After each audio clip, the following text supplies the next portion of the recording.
Thank you అన్న, వచ్చినందుకు మీకు చేతులు జోడించి నమస్కరిస్తున్నాను. ఈ 23 ఇన్నాళ్ళు సప్తగిరి ఒక కమెడియన్గా చూశారు. జీవితంలో మరో మెట్టు ఎక్కుదామని ఆత్మవిశ్వాసంతో అడిగేస్తున్నాను. దానికి మీ సపోర్ట్ ఎప్పుడు ఉంటుందని కోరుకుంటున్నాను. థ్యాంక్ యూ అన్న.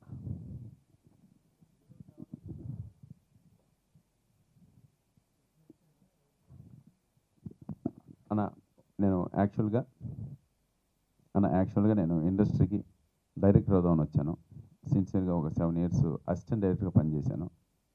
బొమ్మరిల్లు, పరుగు, ఏ ఫిలిం బైరవింద్ వీటన్నిటికీ అసిస్టెంట్ డైరెక్టర్గా పనిచేశాను. సో నేను హైదరాబాద్ సినిమా పరిశ్రమకి వచ్చిన ఉద్దేశం అయితే మాత్రం నేను డైరెక్టర్ అవుదామని. బట్ అనుకోకుండా ఒక స్వీట్ యాక్సిడెంట్ కమెడియన్ చేశారు నన్ను. నా బాడీ లాంగ్వేజ్, నా మాట తీరు ఇవన్నీ చూసి చాలా కామిక్గా ఉందని బొమ్మరిల్లు భాస్కర్ గారు నన్ను పరుగు సినిమాలో ఒక చిన్న క్యారెక్టర్ చేయించారు. ఆ సినిమా పెద్ద హిట్ అవడంతో, ఏదో వాళ్ళకున్న సెంటిమెంట్ ప్రకారం బొమ్మరిల్లు సినిమా హిట్ అవడంతో పరుగు సినిమాలో ఫుల్ లెంత్ క్యారెక్టర్ చేయించారు. అది కూడా హిట్ అవడంతో నాకు మంచి పేరు వచ్చింది.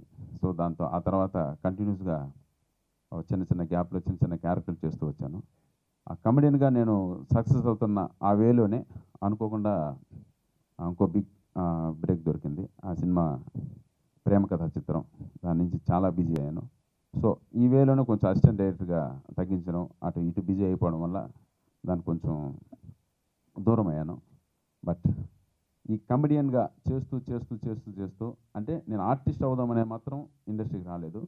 బట్ అనుకోకుండా వచ్చిన అవకాశంలో ఈ కమెడియన్గా చేస్తూ నాకే తెలియని ఒక చిన్న మొనాటిమి వచ్చింది. సో ఎలాగో చేస్తున్నాం, మిగిలిన కూడా నేను చేయగలను అనే ఒక నమ్మకం నాకు మనసులో 100% ఉండేది. అంటే మీన్స్ కామెడీ కాకుండా ఈవెన్ సెంటిమెంట్ కానీ, ఎమోషన్ కానీ, అండ్ డ్యాన్సులు కానీ ఇవన్నీ కూడా చేయగలనని నమ్మకంతో, ఒక ఆత్మవిశ్వాసంతో ఆ కమెడియన్ జాబ్ కొద్దిగా బోర్ కొట్టి ఇటు సైడ్ వచ్చాను. సో నాకు కావాల్సిన కథ ఒకటి ఎంచుకున్నాను. ఈ దారిలో మీ ముందుకు వచ్చాను. లేదన్నా, 100% ఇప్పుడు కమెడియన్గా కూడా మంచి సినిమాలు చేస్తున్నాను. కళ్యాణ్ కృష్ణ గారి డైరెక్షన్లో, సోగ్గాడి చిన్న డైరెక్టర్ డైరెక్షన్లో అన్నపూర్ణ స్టూడియోస్ ఒక ఫుల్ లెంత్ కామెడీ రోల్ చేస్తున్నాను. నెక్స్ట్ సర్వానంద్ సినిమాలో కూడా మంచి ఫుల్ లెంత్ రోల్ చేస్తున్నాను అన్న.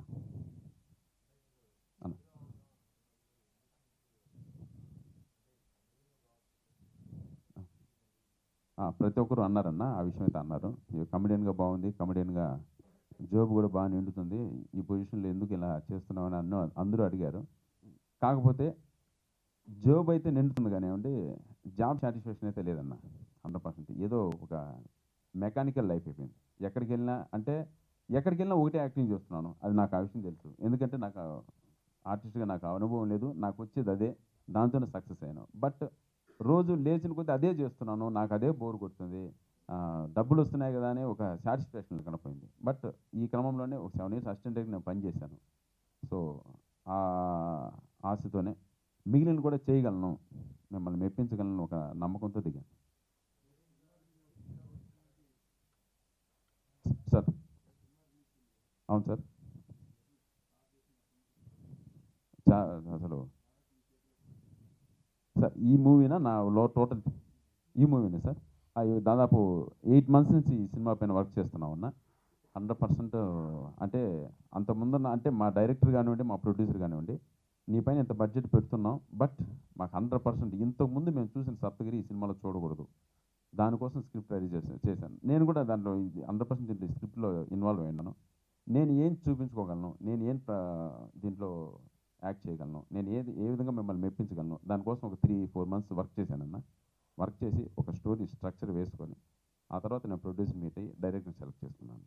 బట్ ఇప్పటికీ అంటే అప్పుడు కమెడియన్, ఇప్పుడు కూడా ఈ సినిమాలు కూడా కమెడియన్గా కనపడతాను. జర్నీ అంటే చాలా హార్డ్ వర్క్ చేశాను. ఇంకా మీ సపోర్ట్ కావాలి. రిలీజ్ డే ముందు ఎంత ఎగ్జైటెడ్గా ఉన్నారు? ఇప్పటికి కరెక్ట్గా 15 days అయిందన్న నిద్రపోయి. నో డౌట్ అందులో. అసలు మైండ్ రేపటి పైన ఆధారపడింది.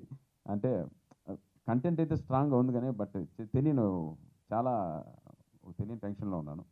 చూద్దాం, గాడ్ బ్లెస్. రేపు ఎవరెవరిని మీరు ఇన్వైట్ చేస్తున్నారు మీ సినిమా చూడడానికి? అన్న నేనే దేవుడి దగ్గరికి వెళ్తున్నాను మళ్ళీ రేపు తిరుమలకి. ఇంకా ప్రజలు చూడడం ఇంకా అందరూ చూడాల్సిన అందరూ చూశారు, నా ఫ్రెండ్స్ అందరూ చూశారు, మీరు కూడా సాంగ్స్ చూశారు. అవునన్నా, పవన్ సార్ రేపు వస్తున్నారని తెలిసింది, బట్ రిలీజ్ తర్వాతే చూపిద్దాం అనుకుంటున్నాం. ఇన్ని గెటప్లు చూపించడానికి కథలో అంత స్కోప్ ఉంటుందా? ఉంటుందన్న, పక్కా ఉంటుంది. అది 100% స్కోప్ ఉంటుంది. మ్యాటర్ ఏంటంటే, స్టోరీ రివీల్ చేయమని ఒక చిన్న పాయింట్ చెప్తాను. మా ఫాదర్ కానిస్టేబుల్, నేను సినిమాలోకి వెళ్ళాలని ఆశ లేదు, నువ్వు ఐఏఎస్ అవ్వు, ఐపీఎస్ అవ్వు అంటుంటాడు. ఆయన మాత్రం కానిస్టేబుల్, నేను మాత్రం ఐఏఎస్ అయిపోవాలి. ఇది స్వార్థం నాన్న అనేది. నాకు ఏది ఇష్టమో దాంట్లో ఎదగినవండి. అంటే ఏంటో నువ్వు ఎదిగేది అన్నప్పుడు నేను మామూలుగా ఒక సినిమాలో వెళ్ళాలని ఒక తపన పడే ఒక కుర్రాడికి కనపడతాను. సో ఆ క్రమంలోనే గెటప్స్ అన్న. ముఖ్యంగా పరశురాముడి గెటప్ చాలా వైబ్రెంట్గా. అవును, అది అది చాలా బాగుంటుందన్న. దానికోసం చాలా ఖర్చు పెట్టారు మా ప్రొడ్యూసర్ గారు. అది నా ఇంట్రో సీను, చాలా బాగా ఖర్చు పెట్టారు. నేను యాక్చువల్గా సార్ అది ఒక వీధి నాటకంలో చేద్దాం సార్, సరిపోద్ది, నేను డైలాగ్స్ బాగా చెప్తాను అంటే, లేదు ఇది దానికి ఒక యాంబియన్స్ క్రియేట్ చేయాలి, నువ్వు డైలాగులు అంత అద్భుతంగా నన్ను మెప్పించాలని చెప్తున్నావు, ప్రజలు కూడా 100% మెచ్చుకుంటారు నిన్ను, దానికి ఒక యాంబియన్స్ క్రియేట్ చేద్దామని ఫస్ట్ ఇంట్రడక్షన్ మా సార్ మాట. సారీ టు ఇంటర్ఫియర్ అండి, అది యాక్చువల్గా that is my favourite scene. ఆ సీన్ గురించి యాజ్ ఇట్ ఈస్ తను చెప్పినట్టుగా ఒక వీధి నాటకం లాగా, ఒక చిన్న ఆర్టిస్ట్ లాగా చేద్దామని అనుకున్నాడు. But it is my insist అంటే మళ్ళీ ఒక మిథిలా నగరాన్ని ఎస్టాబ్లిష్ చేయగలిగి రాముడికి పరశురాముడికి జరిగిన సంవాదాన్ని నిజంగా మన కళ్ళకట్టుగా అనిపించేలా అనే ఉద్దేశంతో దాన్ని చేసాం.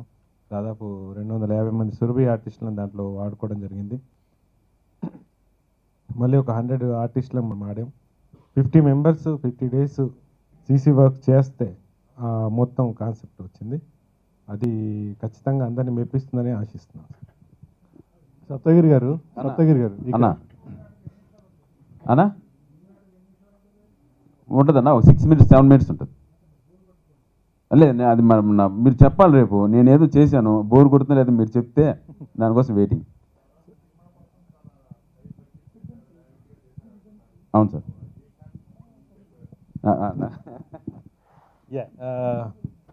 కాన్ఫిడెన్స్ అంటే సార్, మనకి ఎప్పటికైనా స్టోరీ మీద ఒకవేళ కాన్సెప్ట్ ఉన్నట్లయితే, స్టోరీ నిజంగా అంత స్ట్రాంగ్గా ఉందని మనం నమ్ముకున్నప్పుడు,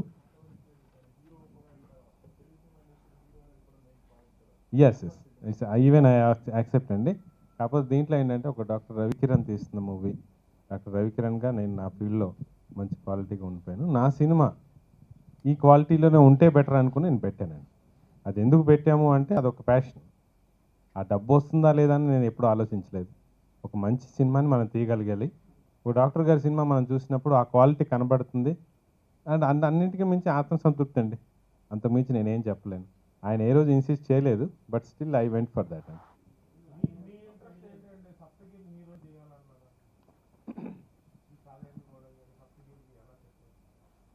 యాక్చువల్గా సప్తగిరి నా పేషెంట్, ఆయన ఆల్రెడీ చెప్పున్నాడు. ఆ పేషెంట్ నుంచి నాకు బెస్ట్ ఫ్రెండ్ అయ్యాడు. ఆ తర్వాత తను నేను ట్రీట్మెంట్ చేసిన తర్వాత is my become a best friend. మాది ఒక 4 years 3 years నుంచి ఉన్న జర్నీ అండి.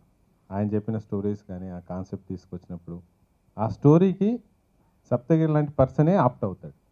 ఆ లో ప్రొఫైల్ నుండి ఆ కానిస్టేబుల్ లెవెల్కి నేను ఏ పెద్ద స్టార్ని ఊహించుకోలేను. అలా మనం సెట్ చేయడం కూడా కష్టం. ఇంకోటి ఏంటంటే, సప్తగిరిని ఒక హీరోగా ఇంట్రొడ్యూస్ చేయడంలో ఏంటంటే నాకు ఒక వైట్ పేపర్. సప్తగిరి ఎలా చేసినా, ఏ లెవెల్కి చేసినా పబ్లిక్ నుంచి యాక్సెప్టెన్స్ వస్తుందని ఒక ఉద్దేశం అయితే ఉండింది. అండ్ సాధ్యమైనంత వరకు వాల్యూస్ కట్టుబడి ఈ సినిమాని అయితే తీయగలిగాం. దాంట్లో మాత్రం నాకు అది సాటిస్ఫాక్షన్ అయితే ఉంది సార్. డిస్ట్రిబ్యూటర్స్ కేఎఫ్సి వాళ్ళకి మేము చేసిన తర్వాత 478 calls వచ్చాయండి డిస్ట్రిబ్యూటర్స్ నుంచి. They literally fight for it. మాకెందుకు ఈ సినిమా ఇవ్వరు, మేము చేసుకుంటాం. కాకపోతే నా కాన్సెప్ట్ ఏంది ఉండిందంటే, ఏదైనా ఒక ప్రాజెక్ట్ మనం స్టార్ట్ చేసినప్పుడు స్టార్టింగ్ టు ఎండ్ మనం చూసుకోవాలి. ప్రతి డెప్త్ మనకు తెలియగలిగితేనే నెక్స్ట్ సినిమాలో నేను ముందుకెళ్ళగలను అన్న ఒకే ఒక ఉద్దేశంతో నేను అది ఎవరికి ఇవ్వలేదండి, ఓన్ రిలీజ్. రెండోది ఏంటంటే, మీరే అన్నారు సప్తగిరి మీద ఇంత ప్రాజెక్ట్ పెట్టాం, బడ్జెట్ పెట్టాం, సినిమా బాగుంది, ఎక్సలెంట్గా ఉంది, ప్రాబ్లం లేదు. కానీ రేపేమైనా ఏదైనా అయితే డిస్ట్రిబ్యూటర్స్ నష్టపోకూడదు. మనం ఏంటో ప్రూవ్ అయిన తర్వాత మనం రేపన్నాడు ఏదైనా మాట్లాడినా దానికి ఒక వాల్యూ ఉంటుంది. ఈ కష్టమో నష్టమో ఏదైనా సరే అది నేను భరించడం బాగుంటుందనే ఉద్దేశంతో మాత్రమే నేను వాళ్ళకి ఇవ్వలేదు. కానీ నెక్స్ట్ మూవీ ఒకవేళ నిజంగా నేను చేయగలిగితే మాత్రం ఖచ్చితంగా వాళ్ళకి ఇవ్వడానికి మేము ప్రయత్నం చేస్తాం.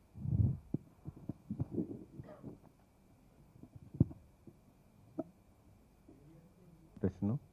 5 సినిమాస్ ఉన్నాయి, దంగల్ ఉంది, ధ్రువ కూడా ఎక్సలెంట్గా ఆడుతుంది. సో చాలా టఫ్గా ఉంది. We're fighting for it. First time కదా, ఇట్స్ ప్రీ జడ్జ్మెంట్ ఇచ్చినట్టు అవుతుంది. మీ వ్యూస్ని నేను కొంచెం వరకు ఇన్ఫ్లుయెన్స్ చేసినట్టు ఉంటుంది. ఫర్ దిస్ మీరే చెప్పాలి సార్. ఫర్ మీ ఈరోజు కూడా నా మొహంలో ఆ స్మైల్ ఉంది అంటే సంథింగ్ వైజ్ ఈ డన్ ఇట్. దానికి జస్టిఫికేషన్ అయితే ఉండింది. అది నా సినిమా అయినా ఎవరైనా సరే నేను నమ్మే పాలసీ ఏంటంటే 59 రోజులు షూటింగ్ జరిగింది సార్. ఆయన షార్ట్స్లో జస్టిఫికేషన్ చేయకపోయినట్లయితే లేదా ఆ సాటిస్ఫాక్షన్ నాకు కనబడకపోయింటే ఆ 59 రోజులు రన్ అయ్యేది కాదు. అదేదో 30 డేస్లో 40 డేస్లో కట్ ఆఫ్ అయిపోయింది. ఎస్పెషల్లీ మాకు ఛాలెంజ్ ఎక్కడ వచ్చిందంటే సెంటిమెంట్ సీన్లో, ఎమోషనల్ సీన్స్లో సప్తగిరితో పలికించడం కొంచెం కష్టమైంది. రెండవది సాంగ్స్ దగ్గర ఆయన బాడీని మొత్తం వంచేసాం. 25 డేస్ ఆయన డ్యాన్స్ క్లాసెస్కి రెగ్యులర్గా చేయటం, అది మళ్ళీ అక్కడున్న వింటర్కి తట్టుకొని ఫారిన్లో చేయటం అంటే అల్టిమేట్గా మనం ఆ రోజు సాంగ్స్ చూసాం. జస్టిఫై చేశాడు సార్ అని నేనైతే చెప్తున్నాను ఫర్ మై సైడ్. రేపు మీరు చూసి చెప్తే then I'm a happier person.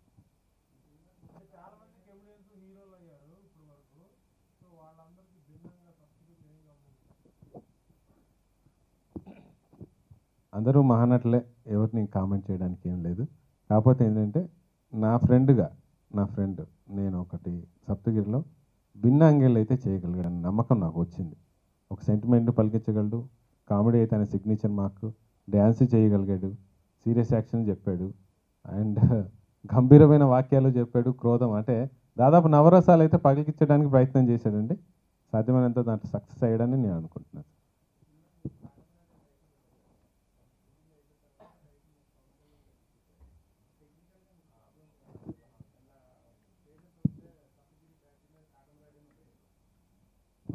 అది డెఫినెట్లీ 80% మూవీ అయిపోయింది.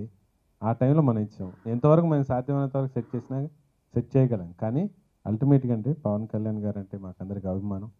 ఆయనంతటా అక్కడ నుంచి వచ్చిన proposal it's very blessing for us. We given it. దాంట్లో ఏమాత్రం మాకు రిగ్రెట్ అయితే లేదండి. It's a happier thing. అంటే మనం ఇవ్వగలిగే అవకాశం రావటమే ఎక్కువ. అలాంటి వచ్చిన దానికి we're very happy to give it. అది పెద్ద సమస్య కాదు.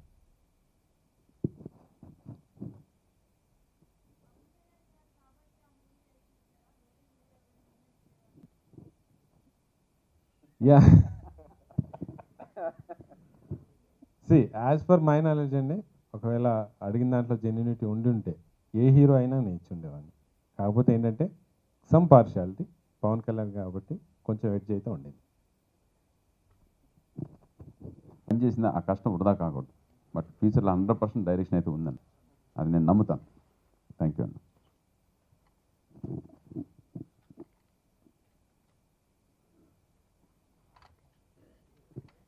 Sir thank you so much. స్ఫూర్తిగా శిరస్సు నుంచి కోరుకుంటున్నాను. ఎందుకోసం అంటే ఎంతో కష్టపడితే ఇక్కడ నిలబడ్డాను. ఆ కష్టాన్ని చూడండి, నాకు సపోర్ట్ చేయండి. థ్యాంక్ యూ అన్న. పరిశ్రమకి పునఃప్రవేశం చేసినందుకు ఆహ్లాదాన్ని వ్యక్తం చేస్తూ, సంతోషాన్ని వ్యక్తపరుస్తూ, నన్ను ఎంతో ఉత్సాహపరుస్తూ ఈ రోజున ఒక కేక్ కట్ చేయించి 150 పుష్పాలను, ఒక పుష్పగుచ్ఛాన్ని నాకు ఇచ్చి వారి ప్రేమ అభినందనల్ని తెలియజేస్తూ నన్ను